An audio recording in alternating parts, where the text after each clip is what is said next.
Magandang gabi, Philippine Air Force, para sa ating weather update ngayong Friday, 7 November 2025 at sa mga susunod pang mga araw.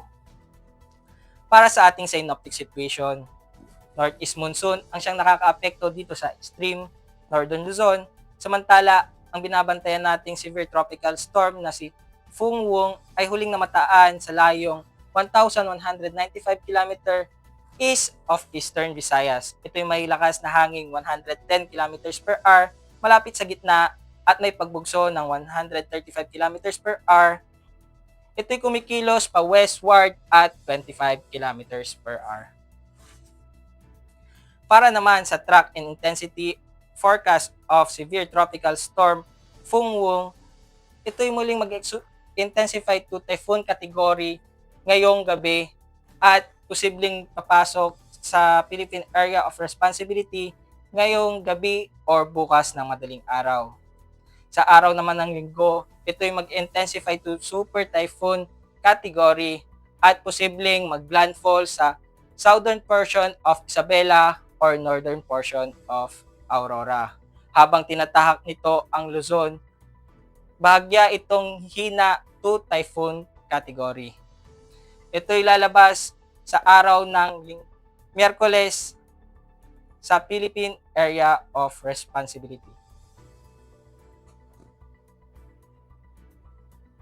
Para naman sa general area forecast para bukas, ang Kawayan, Philippine Rice at Legazpi ay makakaranas ng maulap na kalangitan na may kalat-kalat na pag-ulan, pagkulog o pagkidlat. At para naman dito sa Metro Manila at nalalabing bahagi ng Luzon ay makakaranas ng bahagyang maulap hanggang sa maulap na kalangitan na may pulo-pulong pag-ulan, pagkulog o pagkidlat.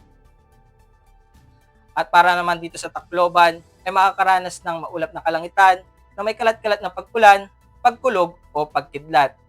At para naman sa nalalabing bahagi ng Visayas at Mindanao ay makakaranas ng bahagyang maulap hanggang sa maulap na kalangitan na may pulo-pulong pag-ulan, pagkulog o pagkidlat. Para naman sa 3 araw na pagtataya dito sa Metro Manila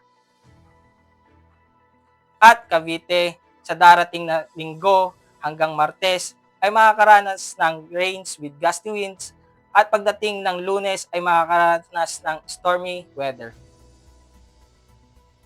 At para naman dito sa Angeles sa susunod na 2 araw ay makakaranas ng stormy weather at pagdating ng Martes ay makakaranas ng rains with gusty winds. At para naman dito sa Lipa sa susunod na 2 araw ay makakaranas ng rains with gusty winds at pagdating ng Martes ay makakaranas ng maulap na kalangitan na may kalat-kalat na pag-ulan, pagkulog o pagkidlat.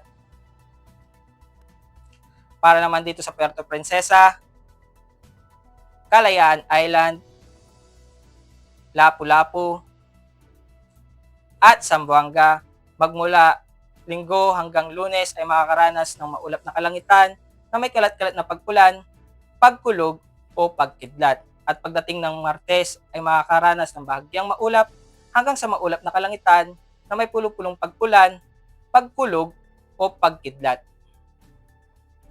At para naman sa Davao, sa susunod na 3 araw ay makakaranas ng bahagyang maulap hanggang sa maulap na kalangitan na may pulo-pulong pag-ulan, pagkulog o pagkidlat.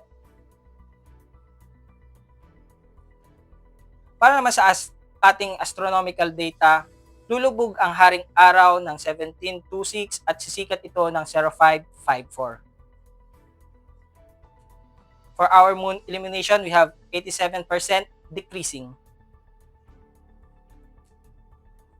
Para maging updated sa lagay at taya ng panahon, follow lamang ang Air Force Weather Center sa aming mga social media accounts.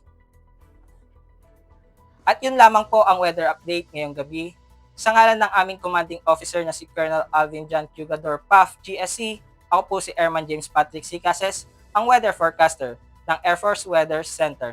Muli, magandang gabi, Philippine Air Force.